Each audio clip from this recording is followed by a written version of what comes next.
Good morning, everyone. Thank you for joining me, and I'm going to be trying to explain the Talmud in Sanhedrin.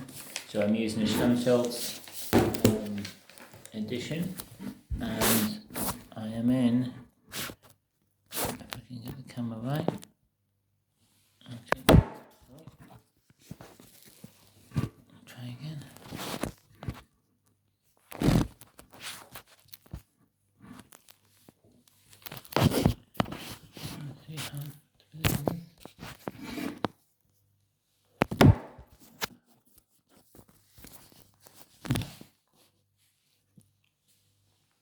Does that work? Okay, let's start. So, Daf 21 Amud B, and it says, a king may not accumulate many horses for himself, Deuteronomy 17:16. The footnote here says, Lo yabelo susim. A king may not accumulate many horses for himself. A king may not own many horses and treat the number necessary for his chariot and his riders. It's prohibited for him to have even one horse to perform just for the sake of his honor. That's from the Roman Sefer Shoftim Hilchot Melachim Mekalotim 3:3. But only enough for his chariot in one piece. Neither shall he greatly accumulate silver and gold for himself. That's from Deuteronomy 17:17, the following pasuk. And this is explained. A king should not keep gold and silver in his treasury for the sake of ostentation or self-aggrandizement, or for the purpose of serving his soldiers and servants. If he has a surplus silver or gold, it meant for him to give it to the temple treasury for communal expense in times of need, as did David and the other outstanding kings of Judah. That's the Roman Sefer Shoftim Hilchot Menachem Tehem 3:4, and the Kesef Mishnah and the Radbaz there. Continuing the Mishnah, but only enough to buy his soldier's substance, Aspania. Aspania means, it says actually that it should be read Avsania, and the word is derived from Greek. I don't know any Greek, but it's something like Opsonian, meaning wages or stipend. And the king writes for himself a Torah scroll for his sake, as stipulated in Deuteronomy 17:18, the following pasuk. When he goes out to war, he brings it out with him, and when he comes in from war, he brings it with him, and when he sits in judgment, it is with him. So the Torah is always with him, in a physical sense. Although the Mishnah teaches that the king may not sit as a judge on Sanhedrin, seeing the Mishnah is for the case that the king adjudicates according to laws he implements, and that's from the Meiri or case of Munish law from the Ran. When your client Eid is opposite him as is stated, and it will be with him, and it shall be with him, and he shall read from it all days of his life, Deuteronomy 17:19, the Gemara. The sage taught the bride with regard to the verse, he shall not accumulate many horses, chosen for himself, nor return the people to Egypt for the sake of accumulating the horses to source. Deuteronomy 17:60. One might have thought that he shall not have even enough horses for his chariot and riders. Therefore the verse states for himself, teaching that only if the horses are for himself for personal pleasure he shall not accumulate them, but he may accumulate horses for chariot and riders. How do I realize the meaning of horses susim in the verse? It's referring to idle horses, which serve no purpose other than glorifying the king. From where is it derived that even if a king has one horse that is idle, these transgressors he should not accumulate? The verse states for the sake of accumulating horses with the term for horses written in the singular. The Gemara asks, but once the verse taught that even one horse that is idle stands to be included in the prohibition, he should not accumulate. Why didn't it pull from horses in the first part of the verse? The most point is to teach that a king would transgress the prohibition an additional time for each and every horse. The Gemara questions this ruling. The specific reason for limiting the prohibition to idle horses in the verse form writes he should not accumulate for himself, which indicates consequently they've Torah not written this. I say that even enough horses for his chariot and riders are not permitted, and this is unreasonable. Since the king needs an army, the Gemara responds, no. The term for himself is necessary to teach that it is permitted for a king to add. And the footnote here, when it says add,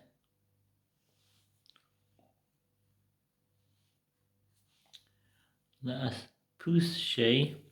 The commentaries are based on a different version of the text. Pushay related to Napa, meaning blowing. According to Gamal, means that the king needs more horses for the purpose of making them stand in the camp as the army goes to war, to make the horses seem even more numerous than they are in order to intimidate the enemy.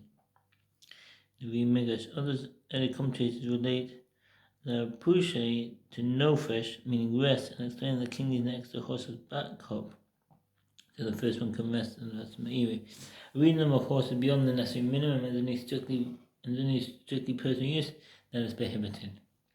The mission teaches, neither shall he greatly accumulate gold and silver for himself, Deuteronomy 17:17. When it comes to explain that the main reason it is prohibited for the king to accumulate silver and gold is to remove the motivation for him to impose increased taxes on the people for the sake of his own will. King Solomon is Rabbanian and Glenell. Other early commentators even say that the prohibition applies only to silver and gold accumulated through taxes, and that it is permitted for him to accumulate wealth from other sources. This explanation is supported by the Gemara connecting Solomon's demise with the fact that gold and silver became scarce in Jerusalem, said the Gemara, but only enough to provide for his soldiers' sustenance. In the Jerusalem Talmud explained that the king would collect money from the public for this purpose for only 1 year of the soldiers' sustenance per collection. The city taught an advice from the command, neither shall he accumulate silver and gold for himself, or might have thought that he should not have even enough to provide his soldiers' sustenance. To counter this, the verse states for himself, teaching that only if the gold and silver is for himself, a person pleasure he should not accumulate it, but he may accumulate enough gold and silver to provide his soldiers' sustenance. The Gemara questions this ruling. The specific reason for limiting the prohibition to personal wealth accumulation, the Mishnah writes, neither shall he greatly accumulate silver and gold for himself, which indicates consequently that if the Torah had not written this, I would say it is not permitted for the king to accumulate even enough silver and gold to provide for the soldiers' sustenance. This is unreasonable, since the king needs to know, and the Gemara responds, no. The observing necessary to teach the king is permitted to allow for liberal appropriation to the military budget, so the army has a comfortable financial cushion. The Gemara asks,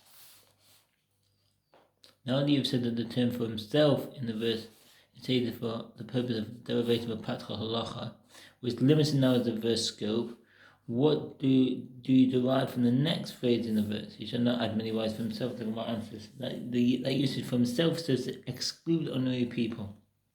To specify that only a king can marry many wives, but a civilian may marry as many women as he wants, provided he can support them financially. Rabbi Yehuda raises a contradiction.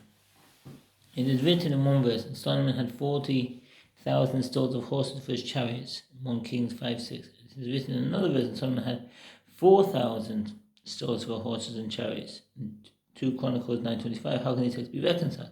If there are 40,000 large stables, it's a tabalot, from the Greek stablon, or the Latin sabulon, meaning stable, place to keep horses. Each and every one of them had in it 4,000 stalls or rows for horses. The footnote here, so there's a picture of a stable in Megiddo, the remains of a stable in Megiddo, and it says, according to Gemara, its tabalot were large stables used to house many horses, whereas over consisted of columns and a trough used to house each horse individually. Picture here the remains of a stable in Megiddo, an ancient city in northern Israel that dates back to the period of the first temple. Some says that they were King Solomon's stables, and the city of Megiddo was one of his riding cities. Others said that they were stables of Ahab. And alternatively, if there were 4,000 large stables, each and every one had in it 40,000 stalls for horses. Therefore, the two verses are reconciled. The Rabbi Yitzchak raises a contradiction. It is written in one verse, silver not with anything that did with Solomon, 2 Chronicles 9:20, as it is written in another verse, and the king made silver in Jerusalem as stones, 1 Kings 10:27, I gems. The Gemara responds, it is not difficult. Here where silver was worthless, this was before Solomon simply married Pharaoh's daughter. Therefore, where the silver was valuable, this was after Solomon married Pharaoh's daughter. Rabbi Yisrael says, when Solomon married his daughter, the angel Gabriel descended from heaven and implanted a pole in the sea, and it gradually raised up a sandbar, a sirton. What's a sirton? From the Greek sirtos, meaning mud and sand swept or washed by a river, around it, creating a new dry land, and on it the great city of Rome was built. Karach Godel Shebomi. Historical records indicate that the early settlement of Latin-speaking people in Italy happened around the time of King Solomon. The settlement is considered the beginning of Rome. They showed that the beginning of the Jewish downfall to Rome came with Solomon's marriage to Paro's daughter. And Rabbi Yisrael says, for what reason were the rationales of Torah commandments not revealed? Lo Tigalu Tamei. The rationales explicitly stated for some mitzvot, e.g. observing Shabbat, for in 6 days the Lord made heaven and earth, the sea and all that is in them, and rested on the seventh day, Exodus 20:10. Dwelling in the Sukkot and Sukkot, so that your future generation will know that I caused the children of Israel to die in Sukkot when I took them out of the land of Egypt, Leviticus 23:43, the prohibition against eating sciatic nerve. Therefore the children of Israel do not eat the sciatic, the sino of the thigh vein, which upon the hollow of the thigh unto this day, because he touched the hollow of Jacob's thigh, even in the sino of the thigh vein. Genesis 32:33. Evidently, the Torah saw no need to avoid specifying the rationales for these mitzvot because they all commemorate events that occurred in the past and therefore present no risk that contemporary people would reason their way out of having to perform them. Said the Meiri. It was because the rationale to verse were revealed and the grace in the world King Solomon failed in those matters. It is written as a God to a king.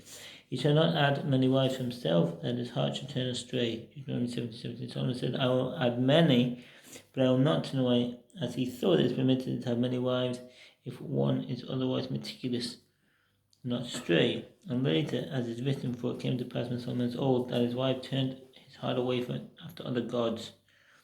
1 Kings 11:4. It's also written, only he shall not accumulate many horses for himself, nor return the people to Israel for the sake of accumulating horses. Deuteronomy 17:16. And Solomon said, I will accumulate many, but I will not return. And it is written, and a chariot came up and went out of Egypt for 600 shekels of silver. 1 Kings 10:29, teaching that not only did Solomon violate the Torah, but he also failed in applying the rationale given for its commandments. This demonstrates the wisdom in the Torah's usual silence as to the rationale for its mitzvot. The individual will not mistakenly rely on their own wisdom to reason that the mitzvot are inapplicable in some circumstances. The Mishnah teaches that the king writes a Torah scroll for his sake. The sages taught in Beit chapter 4:4, the king fulfills the mitzvah, provided that he does not beautify himself with the Torah scroll of his ancestors for this purpose, i.e. he must write his own scroll. Rabbi says, with regard to every Jew, to write a Torah scroll, to write himself a Torah scroll, even if a person's ancestors left him a Torah scroll, it's a mitzvah to write a scroll of one's own. And then now here, mitzvah of Mishir, no. It is a positive mitzvah for every Jewish man to write a Torah scroll for himself, even if he inherited one from his ancestors. Hiring a scribe to write one counts as a fulfillment of its mitzvah, as does correcting a Torah scroll, but purchasing one does not. The Rosh rules that today the main mitzvah is to write sacred books for use in learning Torah. Some commentaries explain his opinion to mean that today this is the essence of the mitzvah. That's from the Dirisha. While others understand him to mean that there is an additional mitzvah to write and print sacred books. Sefer Hava Hilchot Tefillim Mezuzah Sefer Torah 7:2 Shulchan Yodeya 271. See the text there. As a state, and therefore write for yourselves a song and teach the children of Israel. Deuteronomy 31:19. Abai raised an objection to him from a Abaita concerning the king's Torah scroll, and he writes himself a Torah scroll for his sake, so that he does not beautify himself with the Torah scroll of others. Sorry about that.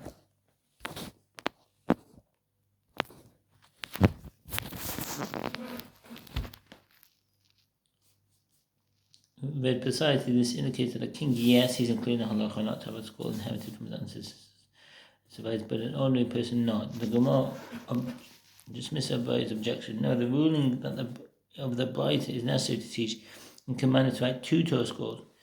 He writes one scroll, as does any Jew, and he writes an additional scroll because he's king. So the Bible in the verse states that he shall write for himself a second Torah in the scroll, out of that which is before the priest, the Levite, Deuteronomy 17:18. This teaches that he writes for his sake two Torah scrolls, one that goes out and comes in with him at all times, and one that is placed in the treasury. The Bible continues, with regard to one that goes out and comes in, he makes a very small like an amulet, and he hangs it on his arm. But now there's so many commentaries explain that the king would not write literally the entire Torah, which would be very difficult to record in a small enough manner that could be bound to his arm, but only the Ten Commandments, this is of which stand for all the mitzvah in the Torah. That's from the Rav Nachman Gaon and Tosfot in the Torah. Another opinion says that the scroll be bound to the king's arm was just a list of mitzvah of the Torah. Actually, others insist that it was a full Torah scroll. Some with this opinion, possibly including the Rambam, and the scroll did not literally hang from the king's arm, but is a figure of speech signifying that the individual appointed to carry this Torah scroll and accompany the king, who went out from the Meiri.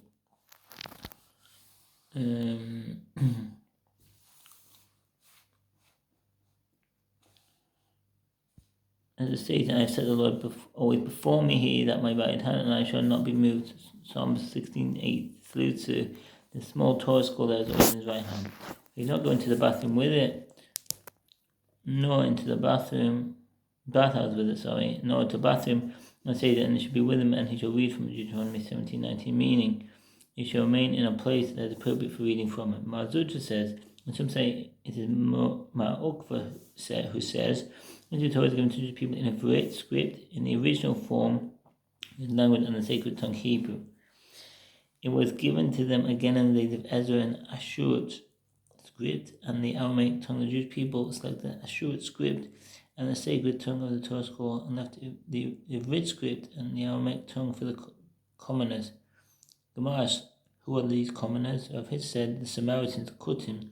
Gemara asks, what is the Vrit script? Of his says the Boner script. And we have in the Gemara here the Hebrew and the Ashurut alphabets. The Boner is the ancient Hebrew or Ivri script still used by Samaritans today. The original name, the Boner, is unclear. The table in the image shows the ancient Hebrew alphabet in the left column, juxtaposed the Ashurut in the right column.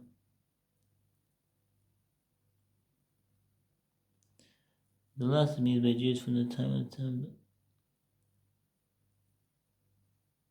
Second Temple to this day. And they give the description of the Kutim, the Samaritans. Samaritans were descendants of the nations uprooted by Sennacherib, king of Assyria, and transplanted into Eretz Yisrael. Eventually, these immigrants took upon themselves several of the Torah's mitzvahs. See 2 Kings chapter 17. Relation between the Samaritans and the Jews deteriorated at the beginning of the Second Temple period during the leadership of Ezra and Nehemiah. The Samaritans later established a center of worship on Mount Gerizim, claiming that the sanctity of the mountain is established in the Torah. Several generations of sages recognized the Samaritans as Jewish, going so far as to declare them more punctilious in their observance of the commandments than the Jews themselves. Ultimately, the other Samaritans continued to distance themselves from the Jewish people in virtually every regard. They were given the halachic status of Gentiles. The community of the Samaritans in modern-day Israel numbers roughly 700 individuals. The citizens reside in 2 locations around Gerizim and Holland, and have cordial relations with both Jews and Arabs. It is taught in the Brighton and the Sefta 4:5. Rabbi Yossi says Ezra was suitable, given his greatness, for the Torah to be given to him by him to the Jewish people. Had Moses not come first and received the Torah already, with regard to Moses the verse states, and Moses went up to God, Exodus 19:3, and with regard to Ezra the verse states, and this Ezra went up from Babylon, and he was already scribing the Torah of Moses, which the Lord, the God of Israel, had given, Ezra 7:6. Just as going up stated here with regard to Moses is for the Torah, which he received from God and transmitted to the Jewish people, so too the going up stated there with regard to Ezra is for the Torah, and he taught Torah to the Jewish people and was suitable to have originally merited to give it. The Bible continues, just as God to Moses the verse states, and the Lord commanded me at that time to teach you statutes and ordinances, Deuteronomy 4:14, and with Go to Ezra, the verse states, for Ezra set his heart to seek the Torah of the Lord, his God, and to do it, and to teach in Israel such ordinances, Ezra 7:10. And even though the Torah was not given literally by him, the Torah was changed by him, as it is stated. And now we'll be on to the next daf. So I hope this was clear. I'm not very experienced in teaching the Talmud, so I hope it was clear. If you have any questions, feel free to comment. Take care. Bye.